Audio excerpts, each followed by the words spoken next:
শেষ রক্ষা যে হচ্ছে না এটা ডক্টর মোহাম্মদ ইউনূস উপলব্ধি করতে পেরেছেন। এখন তার মুখ্য হয়ে দাঁড়িয়েছে উভয় সংকটের মধ্যে থেকে তিনি কাকে বেছে নেবেন।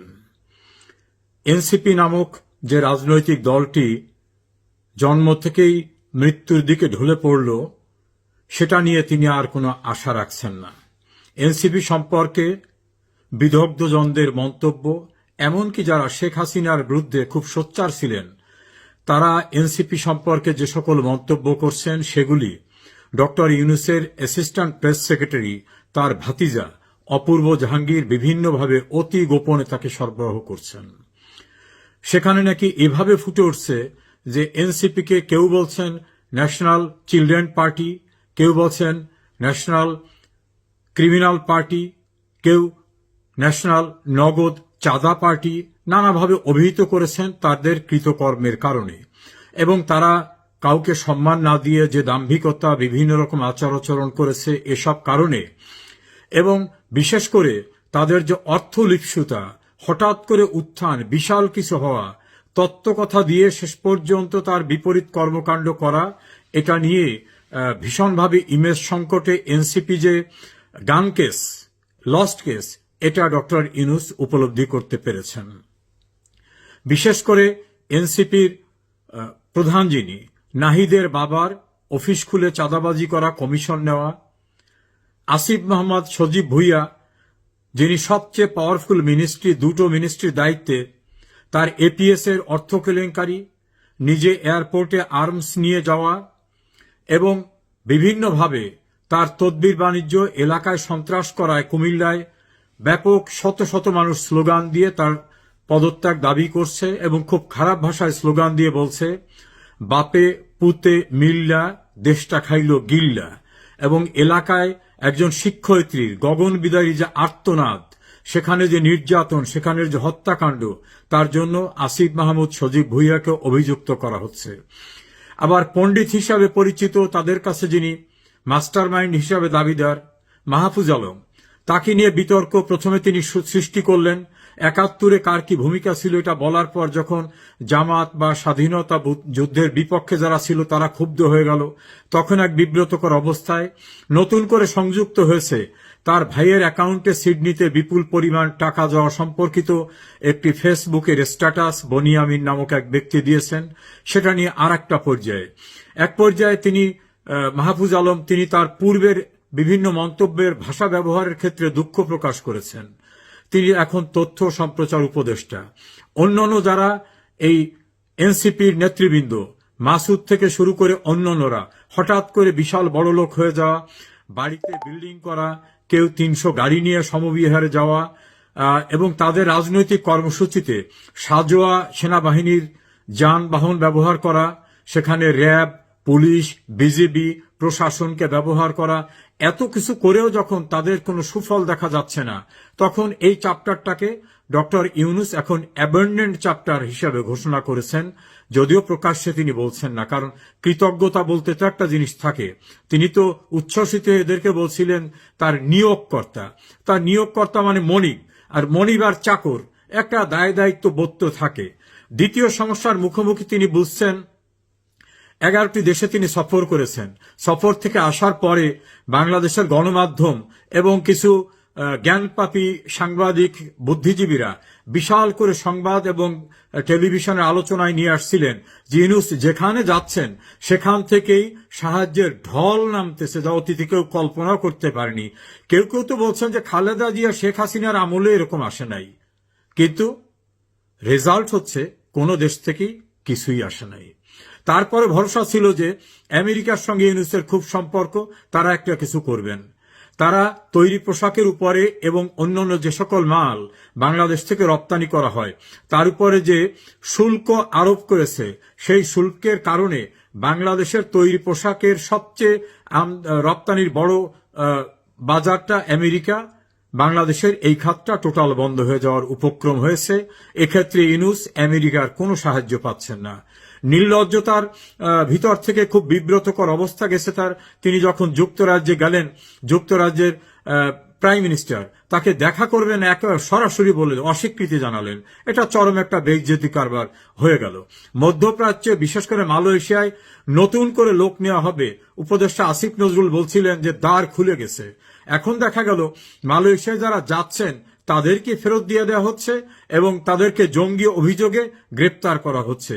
এই ঘটনা জানার পরে পৃথিবীর অন্যান্য যেসব দেশ বাংলাদেশের ম্যান পাওয়ার নিত তারাও স্থিমিত হয়ে গেছে। অর্থাৎ আমাদের বৈদেশিক মুদ্রা অর্জনের যে বড় একটা খাত ম্যান পাওয়ার, সেই খাতটা একেবারে ডুবে গেছে। শিল্প কলকারখানার অবস্থা, 149টি কারখানা বন্ধ হয়ে গেছে এবং তাদের অত্যন্ত প্রিয়ভাজন ডক্টর দেবপ্রিয় ভট্টাচার্যের তত্ত্ব অনুযায়ী 27 লক্ষ মানুষ বেকার হয়ে গেছে। এর ভিতরে 18 লক্ষই আছে নারী। বাস্তবতা 27 লক্ষ না, 50 লাখের ঊর্ধ্বে ইতিমধ্যে বেকার হয়ে গেছে। আইন শৃঙ্খলা পরিস্থিতির খুব উন্নতি হয়েছে, এভাবে তারা নিজেরা বিভিন্ন কথা বলছিলেন। ডক্টর ইউনূসের ক্যাবিনেটের অন্যতম সদস্য অ্যাডভোকেট আদিলুর রহমান খান শুভ্র, তিনি যে অধিকার সংগঠনটা চালাতেন, সেই অধিকারের 3 মাসের রিপোর্ট এসেছে। 3 মাসে গণপিটুনিতে মারা গেছে 91 জন এবং ধর্ষণের শিকার হয়েছে 208 জন। এক্সাক্ট পিকচার এটা না, কারণ অনেকে আত্মমর্যাদা রক্ষার জন্য, মান-ইজ্জত বাঁচাবার জন্য বাইরে প্রকাশ করে না। তাহলে 3 মাসে যদি গণপিটুনিতে নিহত হয় 91 আর ধর্ষণের শিকার যেটা দৃশ্যমান সেটা যদি হয় 208, তাহলে প্র্যাকটিক্যালি কত ঘটেছে। অথচ বক্তৃতা দেওয়ার সময় বলেন যে তাদের আমলে কোথাও কোনো এক্সট্রা জুডিশিয়াল কিলিং হচ্ছে না। এভাবে একটা অবস্থান নিয়েছেন কমিউনিস্ট পার্টির সাধারণ সম্পাদক রুহিন হোসেন প্রিন্স। তিনি প্রকাশ্যে বলছেন যে এই সরকার তো সাময়িক দায়িত্ব পালন করতে এসছেন, বোয়িং কেনার দায়িত্ব তো এই সরকারের না। আমি মিলিয়ে দেখলাম সুপ্রিম কোর্টের রেফারেন্সে বিচারপতিরা যেটা রাষ্ট্রপতিকে পাঠিয়েছেন সেখানে লিখছেন, শূন্য অবস্থায় কেবলমাত্র রাষ্ট্রের নির্বাহী জরুরি কাজ সম্পাদনের জন্য উপদেষ্টা, প্রধান উপদেষ্টা নিয়োগ দিতে পারেন। সুপ্রিম কোর্ট কিন্তু বলে নাই যে একটি সরকার গঠন করতে পারেন, বলেছেন উপদেষ্টা, প্রধান উপদেষ্টা নিয়োগ করতে পারেন। আমি চ্যালেঞ্জ করে বলছি, এইটা বলছেন। তাহলে এটা কি জরুরি কাজের ভিতর পড়ে বোয়িং কেনা? কেউ কেউ তো বলছেন কমিশনের জন্য, কেউ বলছেন যে দেশ থেকে কিনবে তাদেরকে লবিং করার জন্য, এই বোয়িং কিনে তাদের খুশি করার জন্য চেষ্টা চলতেছে।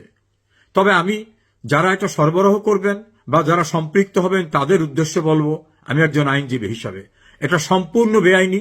এই প্রক্রিয়ায় প্রত্যক্ষ পরোক্ষভাবে যারা জড়িত হবেন তারা দুর্নীতি দায়ে আজ হোক কাল হোক অভিযুক্ত হবেন। কাজে এই বিষয়টি উপলব্ধি করতে হবে। আবার অনৈতিকতার কথা বারবার এরা বলছেন। তাদেরই এক নারী নেত্রী নীলা ইসরাফিল, তিনি তো ভয়াবহ অভিযোগ আনলেন এই এনসিপির এক নেতার বিরুদ্ধে, যৌন অভিযোগ আনলেন। তার দায় থেকে বাঁচার জন্য তাদের আর এক নেতা আক্তার বলছেন নীলা ইব্রাহিম আমাদের কেউ না। অথচ ভিডিওতে দেখা যায় নীলা ইব্রাহিমের বক্তব্য দেওয়ার পূর্বে এই এনসিপি নেতারা বলছেন আমাদের সংগ্রামী নেত্রী, আমাদের নেত্রী, আমাদের সাহসী নেত্রী। আবার তাদের যে মূল আন্দোলনের যে মুখপত্র ছিলেন উমামা ফাতেমা, তিনি তো হাটে হাড়ি ভেঙে দিয়েছেন। তিনি বলছেন বৈষম্য বিরোধী আন্দোলন, জুলাই আন্দোলন, এটা এখন মানি মেকিং এর মেশিনে পরিণত হয়েছে। এবং তিনি মিন্টু রোড, বেলি রোড অর্থাৎ মন্ত্রীপাড়ায় কি কি হচ্ছে সে বিষয়গুলি সবিস্তারে বলেছেন। হয়তো তিনি তার আবেগ সংবরণ করতে পারেন নাই, লাইভ ফেসবুকে অধরে তিনি কেঁদেছেন, তার স্বপ্ন ভঙ্গ হয়েছে। এরকম শুধু সে না, আরো অনেকেই বলেছেন। চিত্রনায়িকা বাঁধন, তিনি তো স্পষ্টভাবে বলেছেন যে প্রতারণার শিকার হয়েছি, জানলে এদের সঙ্গে যেতাম না। আরো অনেক নারীরা তারা এখন আফসোস করছেন যে ভুল করেছি। তারা বলছেন শেখ হাসিনার কাছে এদেশে নারীর সম্ভ্রম, শালীনতা সবকিছু নিরাপদ ছিল। যারা আবেগতাড়িত হয়ে ছাত্ররা এদের পক্ষে নেমেছিল তারাও এখন বলছে আমাদেরকে প্রতারিত করা হয়েছে। আমাদের বলা হয়নি যে বৈষম্য নয়, আমাদের আসল টার্গেট শেখ হাসিনাকে সরিয়ে আমরা ক্ষমতা দখল করব, আমরা মন্ত্রী হব, উপদেষ্টা হব। একথা আমাদের পূর্বে বলা হয়নি। বলা হলে হয়তো আমরা এই প্রক্রিয়ার ভিতরে আদৌ যেতাম কিনা। এভাবে তারা কথা বলেছেন। একজন তো অতি উৎসাহী হয়ে জামাত ইসলামের প্রিয়ভাজন হওয়ার জন্য এমন মন্তব্য করলেন যে মানুষ সিসি করতেছে, তার নাম উচ্চারণ করে থুতু দিচ্ছে। তিনি বলছেন শেখ হাসিনা এত খারাপ কাজ করেছে যে ৭১ এটা ঘটে নাই। উনি বোধহয় ভুলে গেছেন যে ৭১ সম্পর্কে ঘাতক দালা নির্মূল কমিটির গণ আদালত প্রক্রিয়ার সঙ্গে উনি জড়িত ছিলেন। সে সময় কি বক্তব্য উনি রাখছেন, মাওলানা দেলোয়ার হোসেন সাঈদী সম্পর্কে উনি কি আর্টিকেল লিখেছিলেন, এগুলো উনি ভুলে গেছেন। এখন বোধহয় তাদের প্রিয় হওয়ার জন্য যা ইচ্ছা তাই বলতেছেন।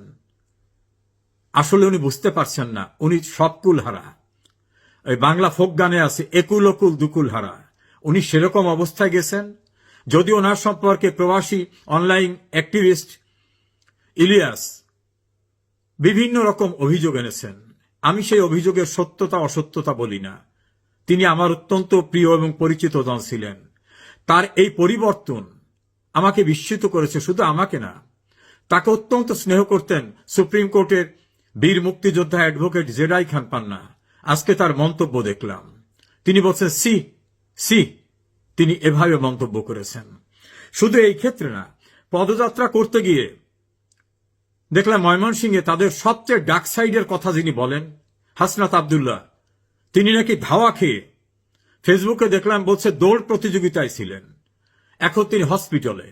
গাজীপুরে মাস্তানি করতে গিয়ে সেখানে তিনি আহত হয়েছেন। তিনি বলতেন যে আমাকে কেউ ভয় দেখাবেন না, চোখ বড় করে। গোপালগঞ্জে দেখলাম জীবন বাঁচাবার ভয়ে, জীবন রক্ষার তাগিদে দৌড়ঝাঁপ করে তিনি সেনাবাহিনীর একটা নিরাপদ যানের ভিতর ঢুকলেন এমন ভাবে যে তাকে কেউ ভয় দেখাবেন না, তিনি কোনো ভয় পান না। এই অবস্থাটার সেখানে অবশিষ্ট থাকল না। সার্জিস আলম, তার বাড়ির চেহারা চিত্র একাধিক ভিডিওতে সংবাদ মাধ্যমে এসেছে এবং তিনিও এই ক্ষমতায় বান অবস্থায় পৌঁছবার আগে বারবার বলছেন আমার হাতে টাকা নাই, আমাদের পকেটে এই কয়টা টাকা না।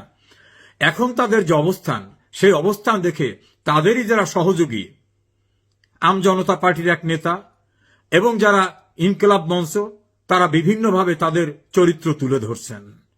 এইরকম পরিস্থিতিতে ডক্টর মোহাম্মদ ইউনূস বিসর্জন দিয়ে দিয়েছেন যে এই এনসিপি দিয়ে আমার হবে না। এখন তার সহায় সম্বল লন্ডনে আলোচনা করে যাওয়া বিএনপির ভারপ্রাপ্ত চেয়ারম্যান তারেক রহমান এবং জামাতের সঙ্গীরা।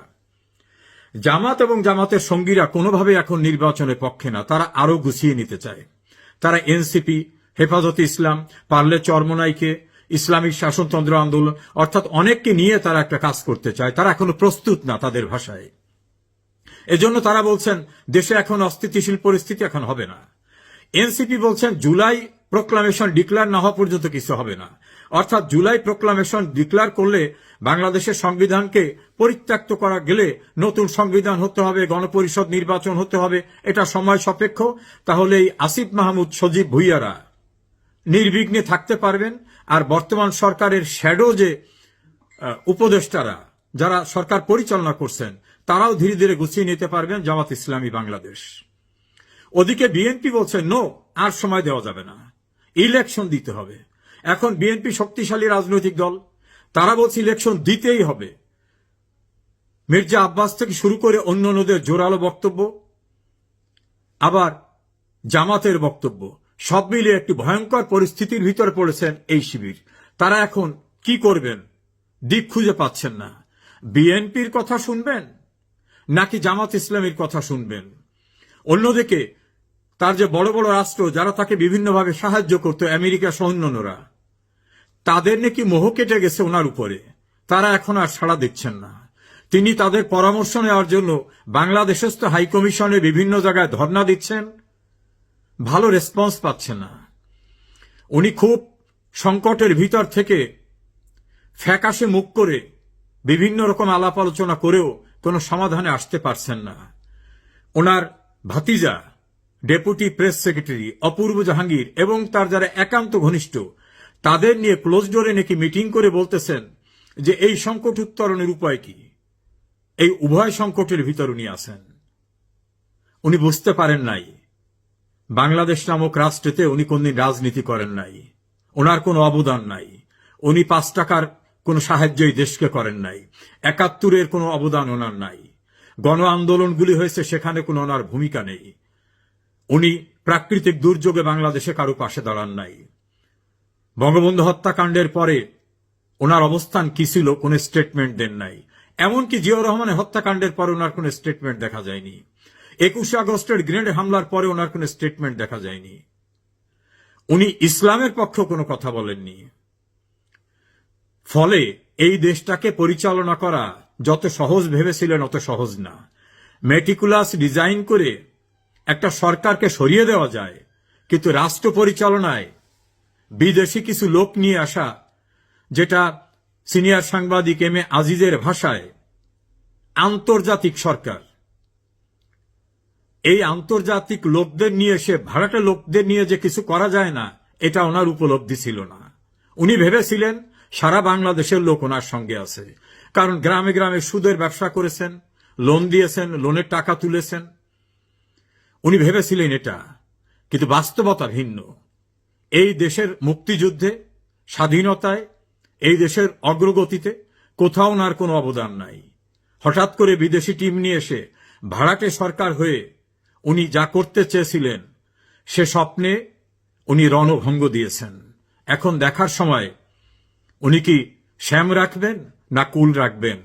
উভয় সংকটে ডক্টর ইউনূস, কারণ তার বিদেশি প্রভুরাও সাড়া দিচ্ছে না। দেশে তার পক্ষে যারা শনৈ শনৈ আলোচনা করতেন, ডক্টর ইউনূসকে একেবারে সপ্ত আসমানের কেউকে এমনভাবে উল্লেখ করতেন, দেবতা বানাতেন, সেলিব্রিটি বানাতেন, বিশ্বনেতা বানাতেন, তারাও এখন বলছেন। বিশেষ করে আমি বলবো গণমাধ্যমে মাসুদ কামাল, জিল্লুর রহমান, মঞ্জুরুল ইসলাম পান্না, আজিজ এম এ আজিজ, এমনকি সাম্প্রতিক সময় মোস্তফা ফিরোজ, নুরুল কবির, মতিউর রহমান চৌধুরী, এরকম অসংখ্য নাম বলতে পারবো, যারা ওনাকে নিয়ে অনেক অনেক ভালো ভালো কথা বলছিলেন, ভালো প্রত্যাশার কথা শুনিয়েছিলেন, আশার কথা শুনিয়েছেন। তারা এখন কমপ্লিটলি বলেছেন। আজ একজনের বক্তব্য শুনলাম, তিনি বলছেন যে ইউনূস নির্বাচন করবেন না, নির্বাচন করেও যেতে পারবেন না, এবং এই ছেলেগুলোকে তিনি ডিরিল করেছেন, দেশটাকে ধ্বংসের মুখোমুখি করেছেন। শুধু ধ্বংসের মুখোমুখি না, নিজে লোভী, নিজের সুযোগ সুবিধা যেভাবে নিয়েছেন, উনি জানেন না অপরাধ কখনো তামাদি হয় না। আজ হোক কাল হোক, তার এই কৃতকর্মের দায়বদ্ধতা অবশ্যই তাকে কাঠগড়ায় দাঁড়িয়ে করতে হবে। সেদিন খুব দূরে না। উনি যাদেরকে বিভিন্ন অজুহাতে আটকাচ্ছেন, জেলে ঢুকতেছেন, হয়রানি করাচ্ছেন, দেখা করেন না, দেখা করলেও তাদেরকে হাস্যরস করেন, শোকের দিনে উনি গাল ফুলিয়ে হাসেন দাঁত কেলিয়ে, এই অবস্থার থেকে ওনার উত্তরণের কোনো পথ দেখছি না।